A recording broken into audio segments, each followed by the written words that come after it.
Bum, bum, bum, bum. Dzisiaj zaczynamy po angielsku. Łukasz, to team, to room, to tu. Pam, pam, pam, pam. Dziękuję Ci bardzo. Dzisiaj będziemy mówili o skandalach korupcyjnych w świecie krypto, ale okazało się, że w krypto zawsze jesteśmy do tyłu za tym klasycznym światem bankowym, ponieważ w Parlamencie Europejskim w tej chwili ujawniono takie kryzysy korupcyjne, o których nam się nawet nie śniło. Zaczynamy od tego, co się dzieje w świecie Binance FTX. Łukasz, jakie masz nowe rewelacje? No słuchaj, każdy dzień dostarcza wielu emocji. Ja zaczynam rozumieć, dlaczego prawo do sfilmowania tej historii zostało tak szybko wykupione przez firmy filmowe, bo naprawdę dużo się dzieje. Niedawno rozpoczęły się przesłuchania przed Senatem, czy w jakimś tam ciele komisji śledczej zorganizowanej przez Senat amerykański. No i było kilka ciekawych wystąpień, na przykład wystąpienie aktualnego CEO, FTX-a, który zajmuje się przeprowadzeniem procesu bankructwa. Czyli po naszemu to jest taki komisarz, tak? Bo on jest powołany już po prostu jako przez kogoś, kto zarządza masą upadłościową. Po wypełnieniu tego dokumentu zabezpieczającego przed wierzycielami, on przejął władzę i także to jest tak, jakiś komisarz, nie znam trybu jego nadawania, ale on przed Senatem powtórzył to, że Enron to się może schować, że takiego bałaganu nie widział. Faktycznie chyba bardziej chodzi o to, że ta firma była prowadzona bardzo, bardzo amatorsko. Według tych rewelacji, które ujawniliśmy w kwadransie z Kangą ostatnich, o tajemnej grupie sygnalowej, na której był CZ, był Samuel Bankman, był człowiek z Krakena i parę jeszcze innych tutaj między innymi dużo była Caroline. Caroline, tak. No, Caroline to traktujemy jako jedno ciało razem z Samuelem, chociaż myślę, że oni teraz mają z tym muszą sobie pewne rzeczy powyjaśniać, ale to nie nasza sprawa. Wygląda na to, że po pierwsze CZ, czy masz wiedzę o tym, że Binance albo CZ inwestuje w inne platformy krypto? Tak, oni inwestują. Inwestują w różne rozwiązania. Wtedy inwestowali pod pretekstem, czy mówiąc o tym, że chcą inwestować w platformę, która oferuje derywaty. Okej, kiedy inwestowali w FTX. W FTX, tak. Wtedy FTX miał tam 0,03% udziału w derywatach, w rynku derywatów, więc dosyć mało. Binance był lepszy znacząco, ale wcale nie był jakimś dominującym. Nie wiem, czy miał kilka procent udziału. Łukasz, wiemy o tym, że CZ, czy też Binance był właścicielem tokenów FTT, ale oto okazuje się, że ujawniono, czy być może to była powszechna wiedza, ale teraz wyszła jeszcze bardziej na jaw, że nie tylko tokenów FTX-a był Binance właścicielem, ale również udziałów jako takich. Czy to prawda? Tak, z tego co... No to była informacja publiczna podana w 2019 roku, że Binance zainwestował w FTX-a, bo chciał zainwestować w platformę taką uregulowaną, działającą na rynku derywatów. No i z tego co nam wiadomo, nabył 20% akcji i zapłacił za to, to jest ciekawe, nie znamy dokładnej kwoty, ale mowa była, Samuel mówił o dziesiątkach milionów dolarów. Możemy przyjąć dla uproszczenia, że to było 100 milionów dolarów. 100 milionów, tak. Jaka motywacja mogła stać w 2019 roku za tym, żeby kupować inną giełdę kryptowalut, czy inwestować w inną giełdę kryptowalut? Mówię o motywacji Binance'a. No i właśnie wpadłem na to. Właśnie teraz, jak to powiedziałeś, FTX był już częściowo uregulowany. Tak. I oni stawiali na to, że chcą być uregulowani na każdym rynku. Tak. I Binance stwierdził, hola, hola, zablokuję was. Wykupił udziały, a potem, jak firma próbowała się gdziekolwiek zweryfikować, to w procesie weryfikacji, żeby być zgodnym z regulatorami, to musisz przejść przez procedurę ujawnienia wszystkich beneficjentów rzeczywistych. Tak. I robi się to nie do wszystkich udziałowców, ale do istotnych udziałowców. Tak. Progi są różne. Ale zwykle jest to tam 10-15%. Więc jeżeli ktoś ma 10 lub 15%, musi być ujawniony z imienia i nazwiska, żeby wiadomo było to. Jeżeli jakaś spółka ma 10-15%, to ona musi ujawnić swoich wszystkich beneficjentów rzeczywistych i tak dalej. No i CZ zaczął to blokować. Wiemy to, bo na przesłuchaniach Komisji Senackiej w Stanach Zjednoczonych zeznawał Kevin O'Leary. Kto to jest Kevin O'Leary? Kevin O'Leary to jest inwestor, znany z programu Dragon's Den na przykład. Taki twardy inwestor. I on jest również inwestorem w FTX-a. I opowiadał o tym, zapytany był jako udziałowiec FTX-a, jakie są według niego powody upadku. On powiedział, że on nie ma dowodów, ale ma pewną opinię. I pewną intuicję. Pewną intuicję, tak, bo mówi, zadzwoniłem do Sama, jak się okazało, że nie mogę się dostać do swoich środków i zapytałem go, gdzie są moje pieniądze. No i on wtedy powiedział, skracam teraz tą całą jego wypowiedź, musieliśmy wykupić Binance'a, bo Binance blokował nam możliwości bycia uregulowaną giełdą. Okej, to teraz chcę to podsumować, to jest bardzo ważne. Mówisz o wydarzeniach, o tej rozmowie pomiędzy Kevinem O'Leary a Samuelem Bankmanem. Ona miała miejsce w przeciągu ostatniego miesiąca, 2. Miesiąca. Tak. Wtedy, kiedy już było wiadomo, że FTX jest prawdopodobnie na skraju upadłości, a może już był po ogłoszeniu upadłości, czy tam po złożeniu wniosku o upadłość, bo ogłoszenie to jest inny temat. I sam Samuel w rozmowie osobistej ze swoim kluczowym inwestorem mówi, pieniądze, które były potrzebne na to, żeby utrzymać ciągłość operacyjną działania giełdy, zostały przeznaczone na to, żeby odkupić Binance'a, który stał się wobec nas agresywny. Aż tak dosłownie nie powiedział, że jakich pieniędzy ja użył. dokonuję interpretacji pewnej, no. Kevin się pyta, gdzie są moje pieniądze. On mówi, nie mogę się dostać do serwerów. On mówi, dobra, to cofnijmy się trochę. Czy wtedy były pieniądze? I wtedy usłyszałem, tak mówi Kevin, że musieliśmy wydać sporą kwotę pieniędzy, $3 miliardy, na to, żeby wykupić Binance'a. Z udziałów, czy z tokenów również? Udziały.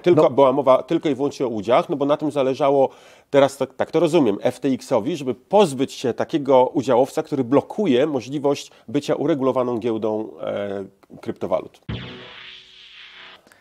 Pamiętamy wszyscy, że cała afera zaczęła się od tego, jak CZ na swoim Twitterze napisał, że pozbywa się tokenów FTT. Rozumiem, że to jest zupełnie oddzielny wątek. Wydaje mi się, że tak. Wydaje mi się, że generalnie najpierw dogadali się co do wykupienia Binance'a. Sam z CZ-em musieli się dogadać, tam były przeprowadzone negocjacje.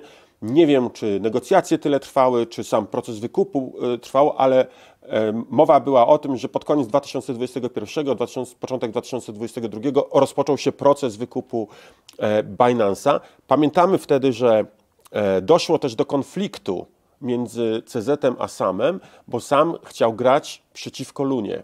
Tak. I najprawdopodobniej, wszystko na to wskazuje, to oni stali za upadkiem Luny. FTX, tak. FTX, tak. Czy Alameda. Alameda. Oni grali, takie jest moje podejrzenie, potrzebowali pieniędzy, musieli zrobić jakiś ruch, żeby się trochę odbić. Zarobili na tym wystarczającą ilość, żeby może spłacić Binance'a. Wtedy następuje historia z CZ-em, który mówi, zabieram wszystkie tokeny FTT, bo chcę je sprzedać, oddajcie mi te tokeny, bo cały czas on ich jeszcze nie dostał.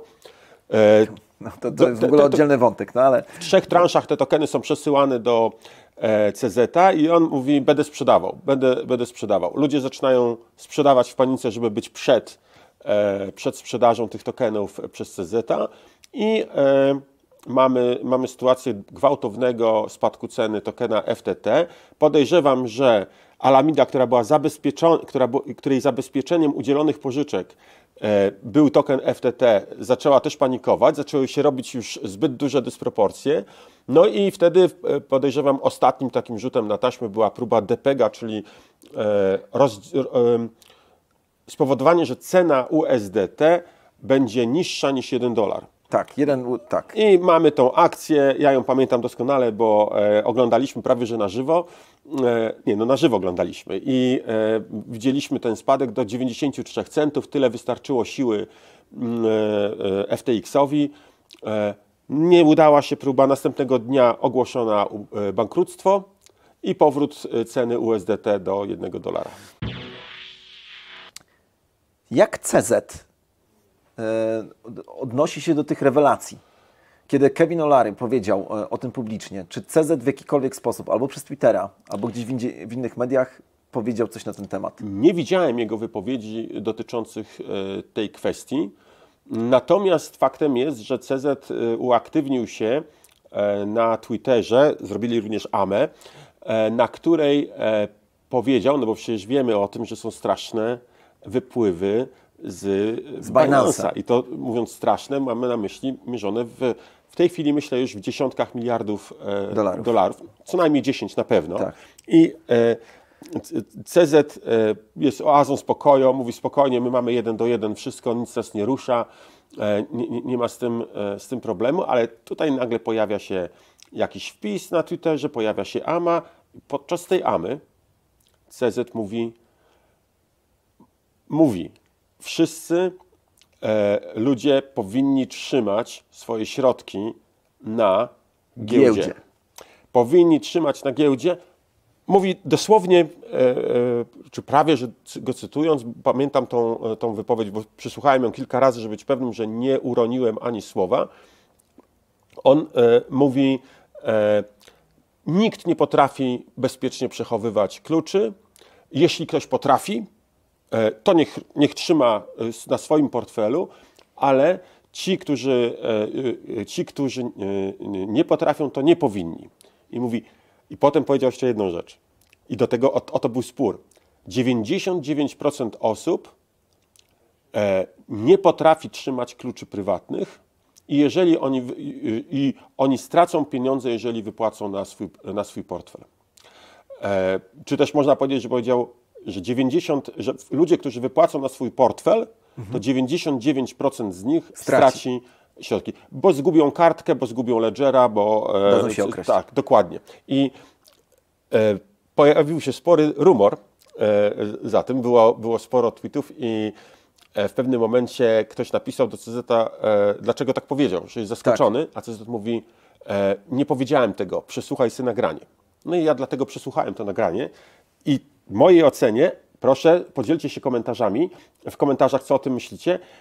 Moim zdaniem on tam to powiedział, ja to tam słyszę. Bo powiedział, że 99% osób, które przeleje na swoje prywatne portfele, straci środki. Czyli niejako chodzi o to, że CZ wzywa, czy jak gdyby uświadamia rynek, że najlepszym miejscem, według jego opinii, na trzymanie kryptowalut jest scentralizowana giełda. Binance konkretnie. Tak, Binance, no dokładnie, bo wszystkie pozostałe pewnie się nie znają. Co oczywiście wiemy jest niezgodne z higieną.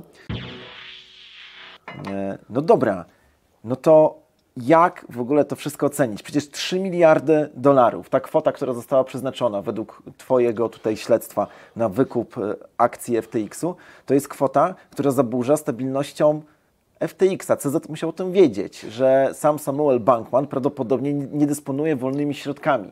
Tak, ja myślę, że generalnie tutaj mamy do czynienia kilka składowych, bo można popatrzeć na to, że CZ się dowiedział o tym, albo miał świadomość tego, że FTX gra środkami klientów, że przekazuje je do Alamidy, Alamida robi zabezpieczenie poprzez token FTT i w ten sposób jest pożyczka, niby, czyli można powiedzieć, że na papierze wszystko mogłoby być dobrze, gdyby oczywiście FTX prowadził jakiekolwiek papiery i wiedział o tym i jak wynegocjował cenę 3 miliardów dolarów, to mógł pomyśleć tak, jeżeli mnie wykupią, to FTX będzie dalej istniał, zacznie się regulować, ponieważ ma poparcie polityczne, to pokonają mnie. Dodatkowo bardzo możliwe, chociaż to znowu nie do końca to jest 100% pewne, mógł go wkurzyć ruch z Luną, który zrobił FTX. No i w tym momencie dochodzimy, no co można zrobić? Jeżeli widzę, że mój konkurent jest za silny, a widzę jego białe podbrzusze, no to mogę zaatakować. To jest jedyny moment, który mogę zaatakować i wiedział, że teraz jest moment na to, żeby powiedzieć, dawajcie moje tokeny FTT, ja je będę sprzedawał. Ja tylko przypomnę, że chwilę przed tym pamiętnym wpisem na Twitterze CZ czytaliśmy artykuły o tym, że z Binance'a wypłynęło coś koło chyba 2 miliardów dolarów w kryptowalutach oczywiście w ciągu jednego dnia. No to jest chyba nawet o tym rozmawialiśmy na kwadransie tak. I zaraz potem pojawia się ten tweet. Kto wie, czy tu już nie było rozstawianie ciężkich figur na szachownicy, przygotowywanie się do jakichś ataków. Łukasz, przecież w przeciągu ostatnich kilkudziesięciu godzin coraz głośniej mówi się o tej sytuacji o niezabezpieczonym API na Binance'ie. Że Binance miał niezabezpieczone API, skutkiem czego dochodziło na rynkach mniej płynnych, nie na tych głównych, do bardzo dziwnych transakcji i do osiągania cen, które odbiegało od rynkowej. My wiemy o tym, że jednym ze sposobów okradzenia kogoś jest włamanie się na czyjeś konto i granie na niepłynnych rynkach, prawda? Tak. Binance oczywiście twierdzi, że nie doszło do tego, żeby gdzieś tam klucze, akurat mówię tutaj o kluczach API, wyciekły, ale jednak coraz głośniej się mówi o tym, że i na Binance dzieje się coś złego. Czy chciałbyś to jakoś skomentować? No, wiadomo na pewno o tym, że Binance kilka razy został zhakowany. To Binance sam się przyznał do tego. Nie były to jakieś, patrząc na te miliardowe kwoty, nie były to jakieś olbrzymie kwoty. One były mierzone w dziesiątkach lub w setkach milionów dolarów, ale były takie. Bardzo możliwe, że padł ofiarą również ataku hakerskiego, większego, o którym w ogóle się nie mówi. Bardzo możliwe, że i sam Binance nie do końca jest płynny. Ale czy tak jest? Nie, nam nie wypada o tym mówić. Tak. No nie, bo niech inni badają ten temat. Mam ciekawą informację ze świata nie krypto, ale czy chciałbyś coś jeszcze dodać, jeżeli chodzi o tą operę mydlaną, której świadkami jesteśmy? Ja sam muszę przyznać, że to wygląda naprawdę ciekawie. Sam fakt, że dopiero kilka dni temu Samuel został zatrzymany, też sprawia, że głowa jest pełna różnych refleksji i myśli. No, dla mnie zastanawiające było to, że podczas tego zeznania przed Komisją Senacką Kevin O'Leary sugerował, albo nawet wręcz wprost mówił o tym, że zła chińska giełda, która teraz ma monopol na świecie, spowodowała, że FTX upadł. A ja raczej zadaję pytanie, jak to możliwe, że on mówi o tym, że 3 miliardy dolarów mogły zachwiać FTX-em, jeżeli on musiał mieć aktywów na znacznie większą kwotę. 10 razy, 20 razy większą. Te 3 miliardy dolarów dla Binance'a to nie powinna być kwota, która powoduje upadek FTX-a, nawet jeżeli on wypłaciłby te pieniądze ze środków klientów. Nawet jeśli to przyjmiemy. Tak naprawdę przyczyną upadku FTX-a było to, że on wcześniej już wydrenował swój skarbiec i spowodował, że nie miał tych środków. Może miał jakieś 2 miliardy dolarów, może miał 3 miliardy dolarów, nie mógł się ich pozbyć, żeby spłacić Binance'a. Musiał coś zrobić, zrobił z Luną. Bardzo możliwe, że wtedy też wkurzył jeszcze bardziej CZ i przyspieszył cały proces. Będziemy śledzić na bieżąco wydarzenia. Widzimy, że USDT trzyma się. Trzeba to jest, im przyznać, chłopaki znają się na rzeczy. Z niejednego pieca chyba chleb jedli. I pomimo tego, że mam przekonanie, to jest moje osobiste przekonanie, że USDT jest puste, w takim znaczeniu, że jest mocno niezabezpieczone i strasznie mnie to niepokoi i nawet irytuje, to teraz w tej walce na rynku trochę im kibicuję, żeby przetrwali jak najdłużej. Nie tylko dlatego, że jestem za tym, żeby krypto się utrzymało jak najdłużej.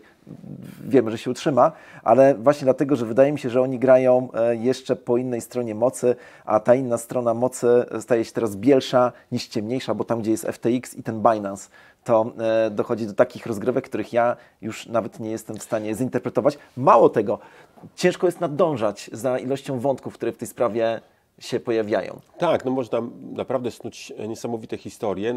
Jeszcze dołóżmy do tego, że w tym roku, w czasie tych wydarzeń, Binance nagle zaczyna działać tak, że wydziela USDT, a łączy siły z USDC. Jedni mówią, to było pokazanie, że token USDC jest tak samo pewny jak token BUSD. Inni mówią, to było uderzenie w USDC. A ja mogę, bo spadły im dramatycznie, spadły im obroty, czyli to, na czym zarabiają, i spadła im kapitalizacja w USDC, a ja tak sobie pomyślałem, a może chodziło o obie rzeczy, że USDC naprawdę nawet w oczach Binance'a jest pewne, czyli mają zabezpieczenia, Tak. a z drugiej strony chcieli troszeczkę konkurentowi podciąć skrzydła, bo wolą, żeby ludzie używali BUSD. No, ja wyznaję taką doktrynę, a jednocześnie zgadzam się, że być może chcieli uderzyć w USDT. Zresztą mówiliśmy o tym na ostatnim kwadransie z Kangą. W USDC uderzyć. Ale też, że w sensie, że to mogło być uderzenie i w USDC, i w USDT, przy czym zupełnie inne instrumentarium było użyte. Bo ja podejrzewam, że oni nie tyle uderzyli w USDT, ile zabezpieczali się przed tym, co miał zrobić Samuel. A, tak. Potwierdzam, że oni mieli intuicję i chcieli się trochę przed tym uchronić. Myślę, że wiedzę. Albo wiedzę. Natomiast Coinbase też ma jakąś wiedzę, bo w tym tygodniu możesz na Coinbase właśnie USDT zamienić na USDC zupełnie za darmo, bez grania na rynku, z tego co mi wiadomo, wchodzisz w odpowiednią zakładkę i mówisz skonwertuj. Tak, bez opłat można to zrobić. Ciekawa sytuacja. No, myślę, że jeżeli Coinbase by wiedział coś o tym, że USDT może upaść, to raczej takiej funkcjonalności by nie wprowadził. No właśnie. Bo w tym momencie Coinbase zaczyna mieć coraz więcej USDT. No, jest to szalenie ciekawe. Szalenie ciekawe, będziemy to śledzić. To Łukasz, na koniec chciałem Ci powiedzieć, chciałem Cię zapytać... Z tymi urzędnikami. Właśnie, czy Ty, bo teraz muszę sobie otworzyć tutaj swoją ściągawkę, wchodzę dokładnie na stronę Rzeczypospolitej. Czy kojarzysz... Bez product placementu. Na stronę jednego z czołowych dostawców newsów w Polsce. Tak jest, przepraszam. Panowie redaktorzy, jeżeli chcecie, żebyśmy was tutaj wymieniali, musicie płacić. No ale okazuje się, że w tym tygodniu belgijska policja zatrzymała szereg urzędników związanych z Parlamentem Europejskim, europosłów itd., którzy są zaangażowani w wielką aferę korupcyjną. Niemożliwe. W Parlamencie Europejskim. Wszyscy jesteśmy zaskoczeni. Ale możemy być teraz podwójnie zaskoczeni, bo źródłem tej korupcji, jak myślisz, kto jest? Jakie państwo? No, zdradziłeś mi przed programem, więc wiem. Tak. Więc podaję teraz chwilę, że się zastanawiam. Pociągnij nosem. Słuchaj, Katar. Masz Katar, no właśnie, masz Katar. Sytuacja jest dość głośno opisana. Lokalne media, w zależności od państw, albo mocniej, albo mniej to relacjonują. Oto okazuje się, że Katar już od dłuższego czasu poprzez realne działania korupcyjne. Kiedy mówię o realnych działaniach korupcyjnych, to mówię o... No właśnie, jak myślisz, uwaga, dygresja, w jaki sposób ci urzędnicy, czołowi politycy byli korumpowani? Czy ktoś im dawał ledgera? Czy ktoś robił przelew na Kandze albo na Binance? Nie. No, spodziewam się, że to były albo jakieś podarunki, albo przelewy bankowe, albo gotówka. No. W domach tych urzędników i też w pokojach hotelowych. Tutaj takie hasło pojawia się w artykułach, między innymi w tej gazecie, którą tutaj wymieniłem, ale nie tylko. W pokojach hotelowych znaleziono bardzo dużą ilość banknotów euro. No nie? To kwoty po prostu takie, od których może nas zaboleć głowa. I teraz okazuje się, już toczą się śledztwa, że Katar zmierzał do tego, żeby zjednywać sobie legislację europejską, nie tylko w kontekście mundialu. Chciał tutaj mieć jak gdyby pozytywną opinię Europejczyków, że mundial w Katarze jednak nie jest taki zły, że ludzie co prawda umierali przy budowaniu stadionów, ale to nic nie szkodzi. Ale chodzi o to, tak, że kiedyś umarli, tak? Tak by kiedyś umarli, no nie? Ale chodziło o to, żeby państwa europejskie zawierały niekoniecznie korzystne sojusze gospodarcze właśnie z Katarem. Tam tego jest bardzo, bardzo dużo. Czy myślisz, że to zostało ujawnione po tym, jak Niemcy nie wygrały mundialu, może mieć jakieś znaczenie? Tak. Może mieć jakieś znaczenie. Rozmawiam z Tobą również o tym, ponieważ okazuje się, że jest polski wątek obecny w tej sprawie i prawdopodobnie tych wątków jest tylko nie jeden, ale jest mnoga ilość. Okazuje się, że jedna z ambasad działających na terenie Polski, ambasada Maroko, przekazywała tutaj w Polsce łapówki właśnie europejskim urzędnikom. Nie wiem, czy przelewem bankowym, czy przez gotówkę. I teraz, dlaczego o tym mówię? No widziałem, a Maroko walczy teraz o brąz. Wyjątkowo dobrze im poszło. No, sędzia się tutaj sprawdził. No. Tak. Mówię o tym z kilku powodów. Chciałbym jeszcze chwilę z Tobą porozmawiać. Po pierwsze, liczę, że wszystkie polskie banki w walce o przeciwdziałanie praniu brudnych pieniędzy wypowiedzą prowadzenie rachunków bankowych wszystkim ambasadom zagranicznym. No, tak Myślę, powinny. że byłoby to zgodne z pewną zasadą, o której pewnie będziemy mówili albo na najbliższym kwadransie z Kangą, albo na kolejnym no comment. Oto banki, jeżeli chcą być honorowe i lojalne wobec swoich zasad, powinny wszystkim ambasadom wypowiedzieć. A wcześniej KNF powinien wydać do nich pismo, że jeżeli Tak. obsługują jakąkolwiek ambasadę, to mogą Liczyć, mogą dać licencję takie banki. Panowie bankowcy, i tak wiem, że tego nie oglądacie, ale może do Was to dojdzie. Proszę, rozważcie to.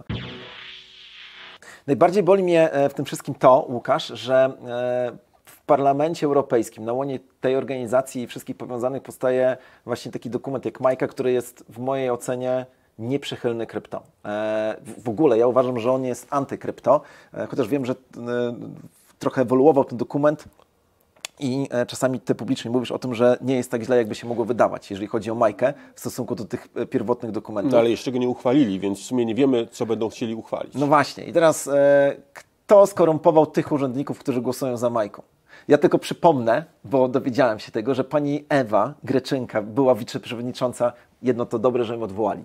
Jak się tylko dowiedzieli. Słuchajcie, odwołali ją od razu, tam głupio było pozostałym. Pani wiceprzewodnicząca publicznie przemawiała w Parlamencie Europejskim, odczytywała najróżniejsze referaty, gdzie mówiła, że oto Katar to jest państwo, które się mocno zmieniło. Tam doszło do takich reform, że dzisiaj prawa człowieka na przykład w Katarze są przestrzegane. No nie? I wiemy o tym, że kłamała dzisiaj, chociaż była pewnie dobrze opłacona i za to trzeba jej tutaj pogratulować, że wywiązała się ze swoich zobowiązań wobec innych pracodawców, ale jeżeli ktoś publicznie z polityków występuje przeciwko krypto, to chciałbym wiedzieć, kto mu płaci. O. No, może nie mówmy, kto mu płaci, ale trzeba patrzeć, tak.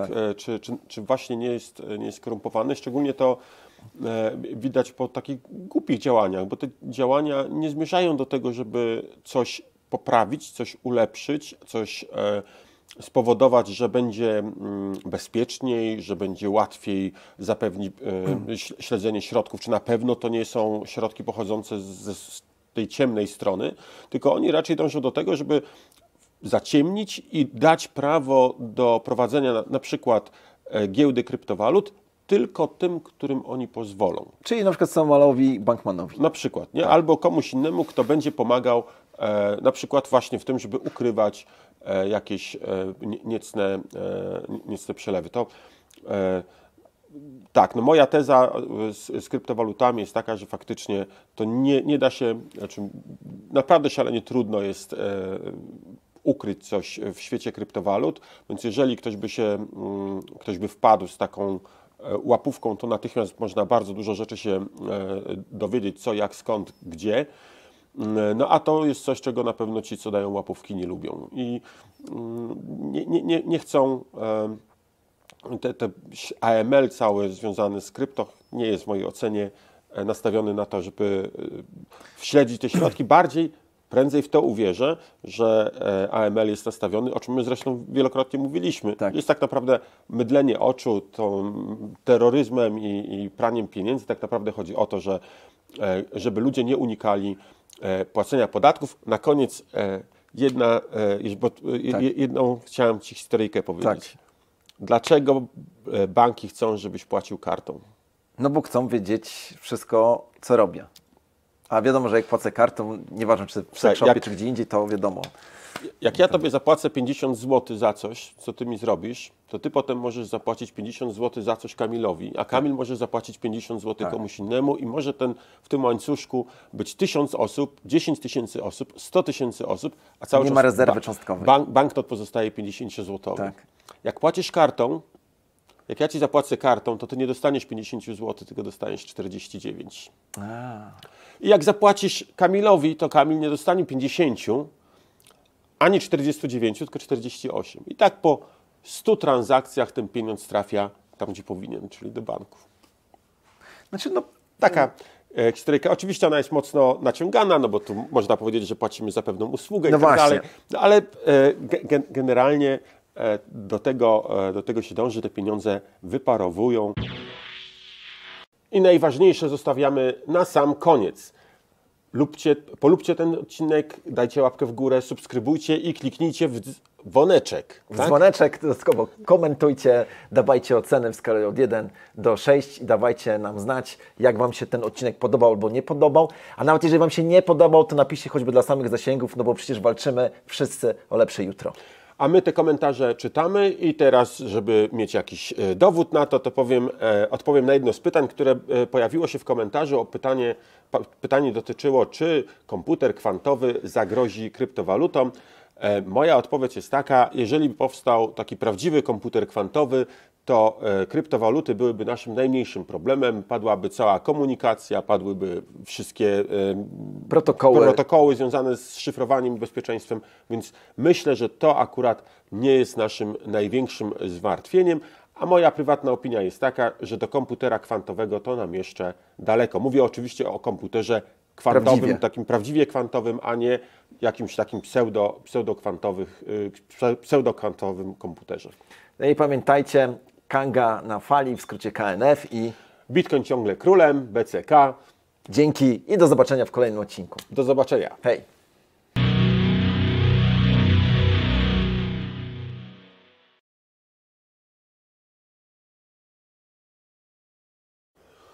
Założę okulary, dodają inteligencji.